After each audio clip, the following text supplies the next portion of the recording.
Welcome back to today's discussion, Debunking the Myths of Network Modernization, sponsored by Brocade on federalnewsradio.com and 1500 AM.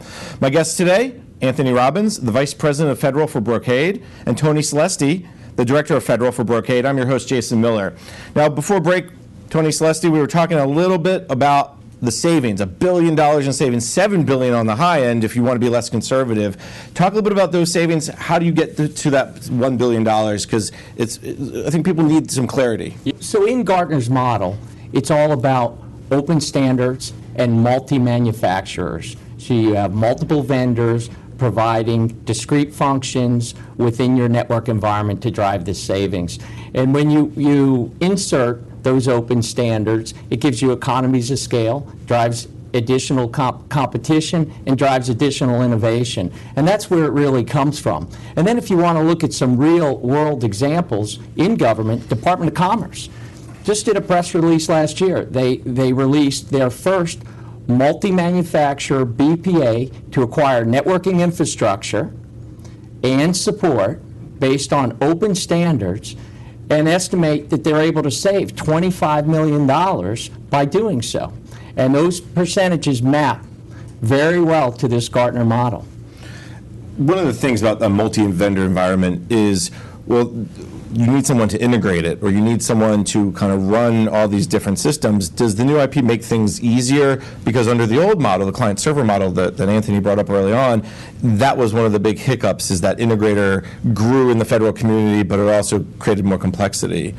Anthony, can you talk a little bit to that? Well, we think in some cases it shows up as some people think there's a little bit more risk by having multi-vendors. And, you know, frankly, we have demonstrated across the federal government where that's actually not the case. The risk that typically shows up is in two areas. One is regarding training. And so a lot of times government end users will say, you know, my staff is network trained on a certain product and, you know, certain network architectures, you know, and we don't understand what the option is or what the alternatives are, and or that the training dollars might be, you know, less available this year than prior years. So we have demonstrated through training multiple systems integrators in terms of in the number of hundreds on major programs across DoD, civilian, and intel, where we have a training platform that's easy to do and it's low cost and it supports the whole model of multi-vendor, open standards-based networking. So we've demonstrated that for the federal government. That's kind of an easy one to do.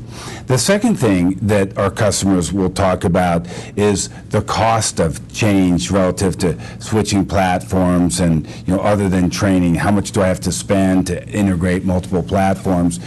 What we share with them is there might be some risk in that. You know, there actually might be some risk in that. There's more risk in not changing. As Tony mentioned earlier, as much as 80% of our IT spend from a networking standpoint goes to legacy networks today.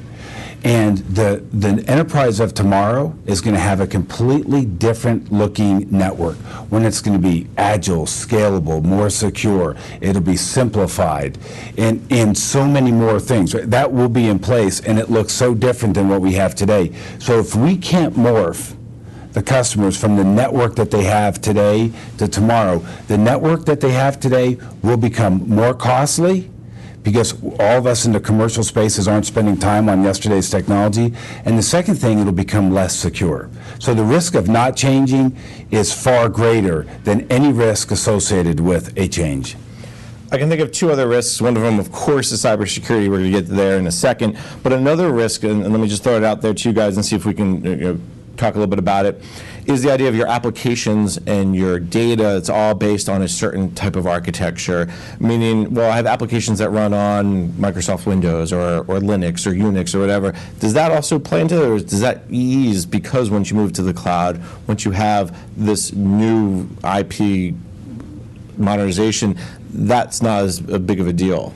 Tony? Well, open technology and open standards allow for the various applications and environments to communicate with one another. That's why in the new IP, we're moving towards technologies like fabrics and software-defined networking. And so what this will enable networks to now do is, through centralized policy management, share this information between private, public clouds, servers, and storage, and various data centers. So software-defined and intelligent networks that are flatter are going to simplify that environment and allow for the interoperability of those applications. And I think that interoperability piece is key, because I think what happened in the client-server world is you didn't have that interoperability, and you started bolting things on, and that, of course, led us down the path of security and insecure systems. I imagine from a new IP perspective, that bolting on piece doesn't have to happen anymore because, as you said, the flat network. That's absolutely the case. Imagine, take a simple example, your automobile. You get in the car, every automobile is essentially the same. Steering wheel, gas pedal, brake are in basically the same location. It's a standard. So it's the standards that the new IP brings to the table that are going to enable these things to all work together simply. Let's talk about that fourth risk. I think security, you can never get away from it, especially with the OPM breach and other breaches that have happened. How does the new IP really improve or give agencies a better chance of being more cyber secure? Wow, security, you know, the recent market connection survey we did, 61% associate the risk of move or change to open standards with security. And it is just that. It's a myth. It's a major misperception that open standards means open access. Take, for example, I'll give a couple of points. Take, for example, you were to Google, you know, why are open standards important to security? You will find hundreds of research papers and reports all stating the same things. Open standards are key to security. And the reason why is simple. And we all know the saying, you know, two heads are better than one.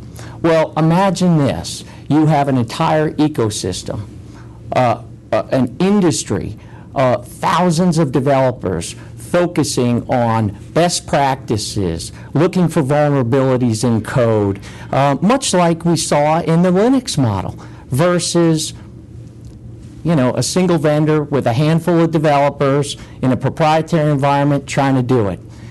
You know, clearly, you know, 1,000 heads are better than a handful. We'll continue our conversation on security because I think there's more to delve into, but we're going to take a quick break.